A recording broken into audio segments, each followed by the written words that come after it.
لعن رسول الله صلى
اللہ تعالیٰ نے حرام فرمایا ہے، نبی علیہ السلام نے اس سود کی حرمت بیان فرمائی ہے، اور جو ہمارا سود کا لین دین ہے یہ اکثر مالداروں کرتے ہیں، کاروبار کے لیے کرتے ہیں، یہ غریب اور فقیروں والا سود نہیں ہے، اس لیے یہ سود حرام ہے۔ تو برادران محترم، صورت بدلنے سے حقیقت نہیں بدلا کرتی۔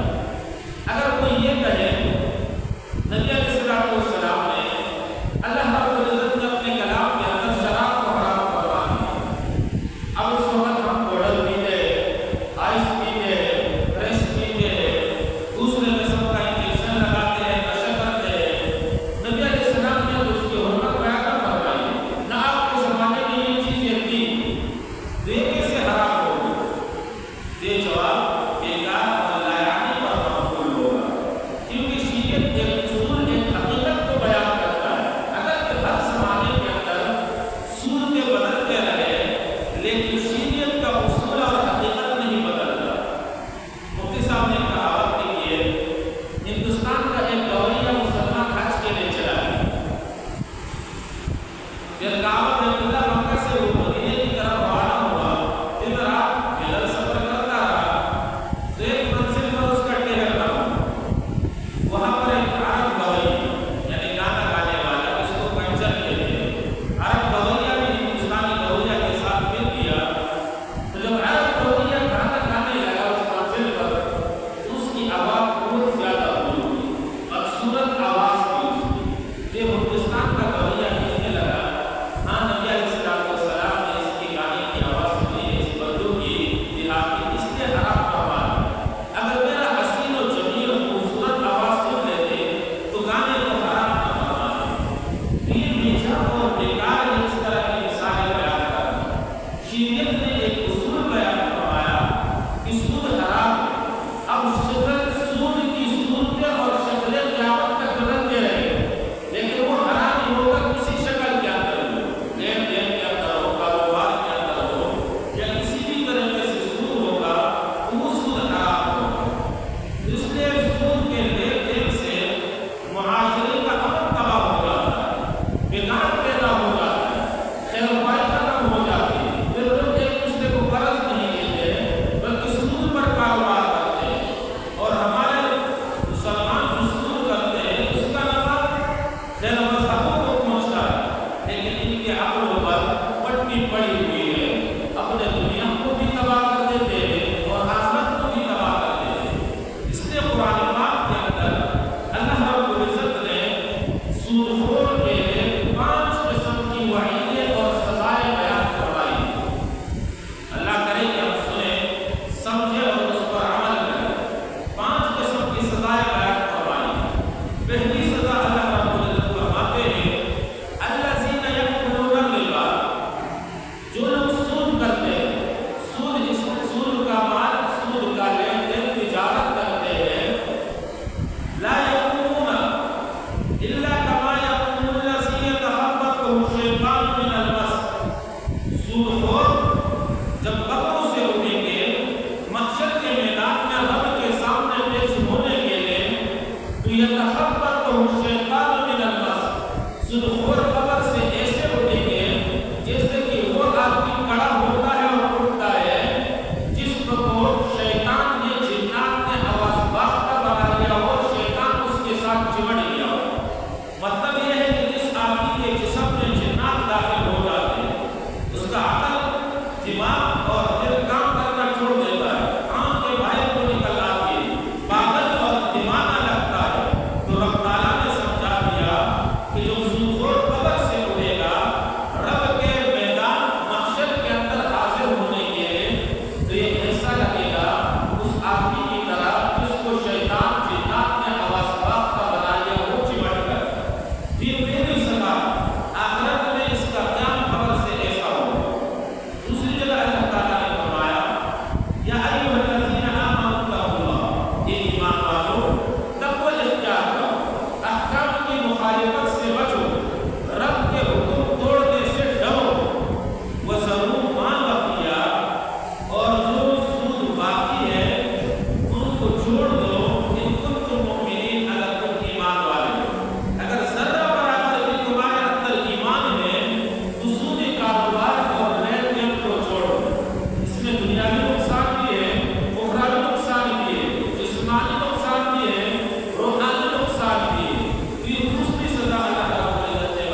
جنگ یعنی اللہ کا رسول ان کے ساتھ جہاد کرے گا، اسلامی حکومت ہوگی تو مسلمان سلطانوں کے ساتھ جہاد کریں گے، یعنی توبے کی دعوت دیں گے تو توبہ کرو، اگر توبہ نہیں کرتے قید کریں گے، پھر بھی بیس بات نہیں آتے سلطوری سے تو پھر مسلمان سلطانوں کے ساتھ جہاد کریں گے۔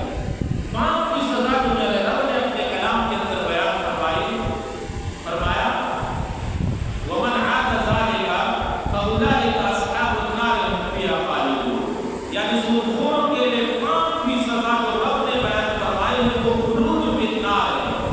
اگر کسی نے سود کو حلال سمجھا تو ایمان اس کا ضائع ہو گیا اور ہمیشہ ہمیشہ کے لیے جہنم کے اندر وہ رہے گا۔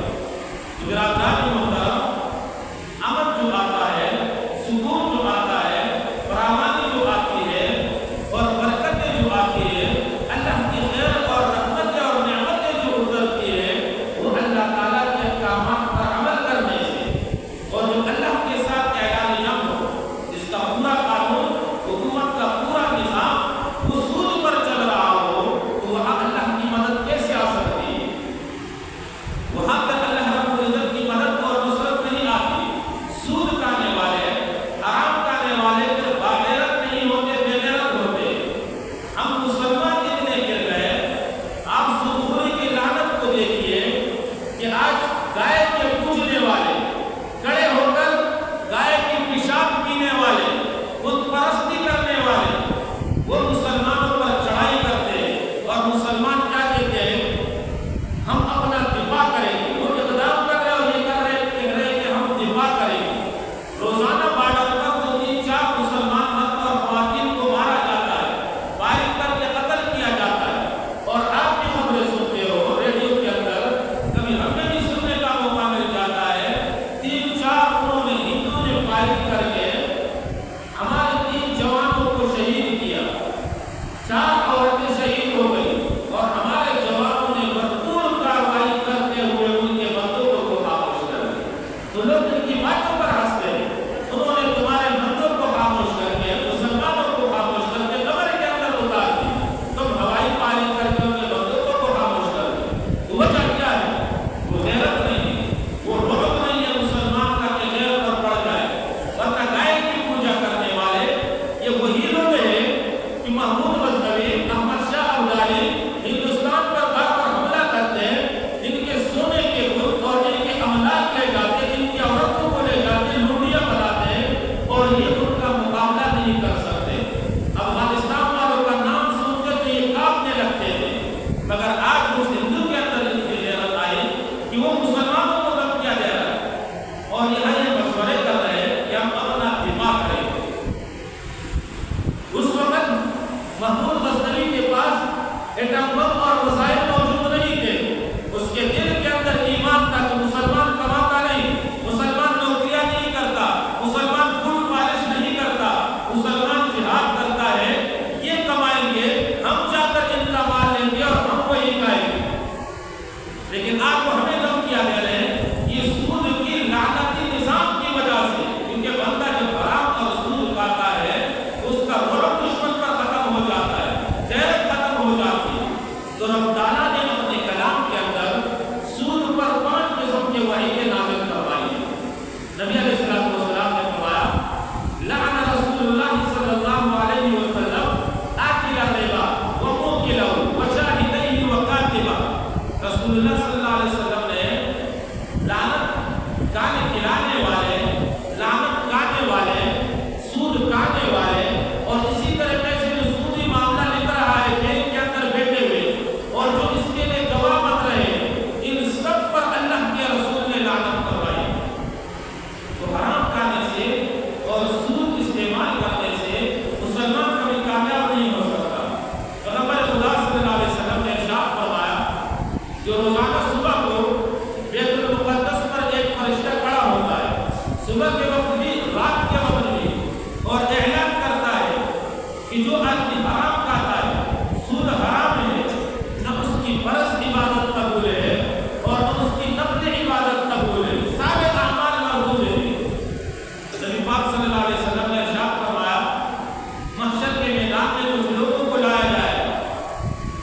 ان کے پاس بڑی نیکیاں ہوگی، تہامہ پہاڑ کے برابر۔ تہامہ ایک بہت بڑی پہاڑی ہے، اس پہاڑی کے برابر ان لوگوں کے پاس نیکیاں ہوگی، لیکن جب رب کے دربار میں پیش کیے جائیں گے تو اللہ تعالیٰ ان کی ساری نیکیوں کو کالعدم قرار دیں گے اور ان لوگوں کے لیے جہنم کا فیصلہ ہوگا۔ صحابہ کرام تعجب میں پڑ گئے، اللہ کے رسول تہامہ پہاڑی کے برابر اتنی زیادہ نیکیاں اور پھر رب سارا کالعدم قرار کر سب کو مٹا کر جہنم کا فیصلہ فرمائیں گے، یہ کیوں؟ اللہ کے رسول نے فرمایا یہ لوگ نمازی بھی ہوں گے، یہ حاجی بھی ہوں گے، یہ زکات ادا کرنے والے بھی ہوں گے، یہ تسبیح ذکر و تسبیح قرآن پاک کی تلاوت کرنے والے بھی ہوں گے، لیکن یہ لوگ سودخور حرام خور ہوں گے، اس لیے اللہ تعالیٰ ساری نیکیوں کو کالعدم کر دیں گے اور ان کے لیے جہنم کا فیصلہ ہوگا۔ تو سود میرے دوستو ایسا سنگین جرم ہے، اور جو نظام سود پر چل رہا ہو وہاں معاشی نظام کے اندر ترقی نہیں ہو سکتی۔ ہاں اسلامی نظام ہو تو اس میں روز بروز مسلمان ترقی کرتے ہیں۔ نبی علیہ السلام نے معراج کے موقع پر کچھ لوگوں کو دیکھا کہ جن کے پیٹ گروں کی طرح ہے، بڑے بڑے ان کے پیٹ ہیں اور ان کے پیٹوں میں سانپ اور بچھو پڑے ہوئے اور ان کو ڈنک مار رہے اور ان کو تکلیف دے رہے۔ نبی علیہ السلام نے فرمایا جبرائیل یہ کون لوگ ہیں؟ جبرائیل نے عرض کیا اللہ کے رسول یہ سودخور لوگ۔ نبی علیہ السلام نے ایک اور جگہ کو دیکھا، وہاں پر خون کا نہر ہے اور ایک آدمی خون کے نہر کے اندر ہے اور جب وہ کنارے پر آتا ہے تو فرشتہ ایک پتھر اٹھا کر اس کے سر پہ مار دیتا ہے، پھر وہ جا کر خون کے نہر کے اندر گر جاتا ہے۔ نبی علیہ السلام نے فرمایا یہ کون ہے؟ کہا یہ سودخور ہے۔ سودخور دنیا کے اندر دوسرے انسانوں کا خون پیتا ہے، اب یہ آخرت کے اندر یہ تو قیامت سے پہلے کا عذاب ہے، خون کے پینے کے اندر مبتلا، والعذاب الآخرۃ اکبر، اور آخرت کے عذاب بہت بڑی ہے۔ اس لیے ذرا برابر بھی ہم اپنے معاملات کو پاک کریں، پھر برکتیں آئیں گی۔ لین دین کاروبار تجارت چھوٹا سے ہوگا لیکن برکتیں ہوگی۔ اگر سود کا مال اس کے ساتھ مل جائے گا تو جیسے ایک بالٹی پانی پاتے ہیں، پی بھی سکتے ہیں، نہا بھی سکتے ہیں، سالن میں بھی استعمال کر سکتے ہیں، لیکن اگر اس میں ایک قطرہ پیشاب کا ڈال دو تو کوئی عقل مند ہوشیار آدمی اس پورے پانی کو گرائے گا، استعمال نہیں کرے گا۔ اسی طرح سود کی مثال ہے، جب حلال کے ساتھ حرام کا ایک لقمہ بھی مل جاتا ہے تو برکتیں ساری چھپ جاتی ہیں۔ اس لیے میرے دوستو سود سے خود بچنا، دوسروں کو بچانا یہ ہم سب پر لازم ہے۔ علی مدینی رحمۃ اللہ علیہ بہت بڑے بزرگ اپنے واقعہ بیان کرتے ہیں، میرے والد صاحب کا انتقال ہوا، میں حافظ قرآن تھا، اپنے والد صاحب کے قبر پر جاتا، قرآن پڑھتا، والد صاحب کے لیے ایصال ثواب کرتا۔ رمضان المبارک کا مہینہ تھا، 27ویں شب تھی، صبح فجر کی نماز پڑھ کے سحر سے فارغ ہونے کے بعد میں اپنے والد صاحب کے قبر پر چلا گیا، قرآن پڑھ رہا تھا کہ قریب سے ہائے ہائے کی آوازیں آئی، میں ڈرنے لگا، پریشان ہو گیا، یہ ہائے ہائے کی آوازیں کہاں سے آ رہی ہیں؟ اور اس خوف کی وجہ سے میں پڑھنا پڑھانا کو بھول گیا، لیکن اس آواز کی طرف متوجہ ہو گیا تو والد صاحب کی قبر کے قریب قبر کے اندر ایک دوسرا قبر تھا، اس سے ہائے ہائے کی آوازیں آ رہی ہیں۔ تو سن لے سودخور کے قبر سے ہائے ہائے اور وائی وائی کی آوازیں آئے گی۔ تو کہا جب میں نے قریب دیکھا، قریب کیا، بالکل وہ ہائے ہائے کی آوازیں بہت تیز ہونے لگی اور جیسے اندھیرا ختم ہونے لگا اور روشنی آنے لگی تو آواز مدھم اور آہستہ ہونے لگا، اور پھر جب روشنی بالکل پھیل گئی تو آواز بالکل بند ہو گئی۔ تو لوگ ہندوستان کے اندر آئے، میں نے ایک آدمی سے پوچھا یہ قبر کس کا ہے؟ یہ فلاں آدمی کا ہے، فلاں محلے میں رہا کرتا تھا اور وہ ہمارے محلے میں رہتا تھا، میں واقعات کا اس آدمی کو جانتا تھا۔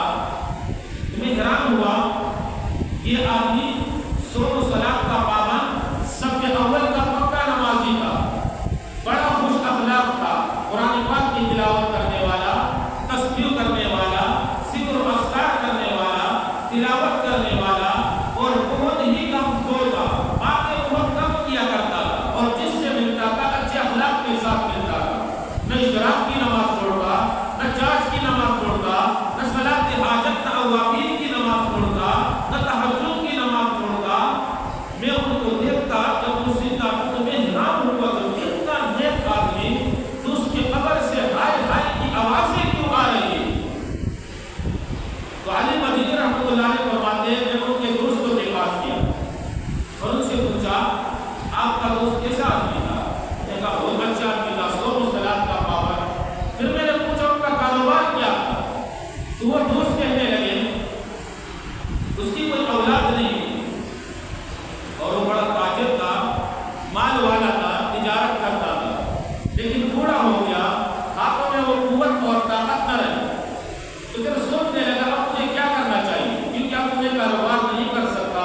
اور مغرب پرست یہود اور نصارہ سے خوش ہیں اور ان سے مطمئن ہیں، وہ جو دلیلیں پیش کرتے وہ ساری بیکار کہ وہ سود حرام ہے جو قرآن کے اندر بیان ہوا ہے، غریب اور فقیروں والا سود۔ تو اللہ رب العزت ایک اصل، ایک حقیقت، ایک قانون کو بیان کرتا ہے، وہ ایک زمانے کے ساتھ خاص نہیں۔ جیسے میں نے آپ سے عرض کیا، نبی علیہ السلام کے زمانے میں آئس نہیں تھا، پاؤڈر وغیرہ نہیں تھا، اور دوسرے نشیلی چیزیں نہیں تھی۔ شراب حرام ہو گیا، شراب انسان شراب پینے کی وجہ سے